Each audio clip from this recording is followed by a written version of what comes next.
पुढची आपण एक ब्रेकिंग बातमी बघूयात। कबुतरांना कारवरती ट्रे ठेवून खाद्य देणाऱ्या महेंद्र सकलेचा याची गाडी आता पोलिसांनी जप्त केली आहे। शिवाजी पार्क पोलीस ठाण्यामध्ये महेंद्र सकलेच्यावरती आता गुन्हा दाखल करण्यात आलाय।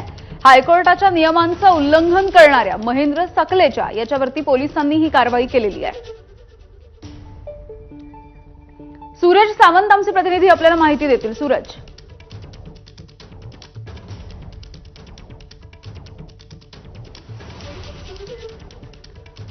सूरज, माझा आवाज पोहोचतोय तुमच्यापर्यंत। आता महेंद्र सकलेचा याच्यावरती गुन्हा दाखल झालाय, त्याची गाडी पोलिसांनी जप्त केली आहे। नक्कीच यामिनी, कबुतरांवरती बंदी असताना, त्यांना खाद्यपदार्थ देण्यासंदर्भात बंदी असताना न्यायालयाने तसे निर्देश दिले असताना देखील जे महेंद्र सकलेचा आहेत यांनी आपल्या गाडीवरती ट्रे लावून त्या ठिकाणी कबुतरांना दाणे टाकण्याचा प्रयत्न केला होता आणि यानंतर आणखी 12 गाड्या त्या ठिकाणी आणू असं देखील आवाहन केलं होतं। या एकूणच घटनेनंतर पोलीस ऍक्शन मोडवरती आलेले आहेत। पोलिसांनी आता त्याची गाडी जप्त केली। इतकंच नाही तर त्याच्यावरती शिवाजी पार्क पोलीस स्टेशनमध्ये आता गुन्हा दाखल झालेला आहे।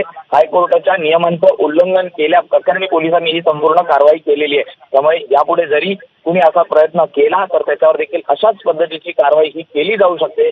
या अनुषंगाने आता पोलिसांनी आपली भूमिका ही दाखवून दिलेली आहे। त्यामुळे कबूतर खाण्याचा जो विषय आहे, त्यांना दाणे टाकण्यासंदर्भातला हा आणखी चिघळताना पाहायला मिळत आहे। यापूर्वी माहीम पोलीस स्टेशनमध्ये देखील गुन्हे दाखल करण्यात आले होते आणि त्यानंतर हा शिवाजी पार्क पोलीस ठाण्यामध्ये महेंद्र सकलेचा यांच्यावर दाखल झालेला गुन्हा आहे। यामिनी, अगदी धन्यवाद सूरज सविस्तर माहितीसाठी।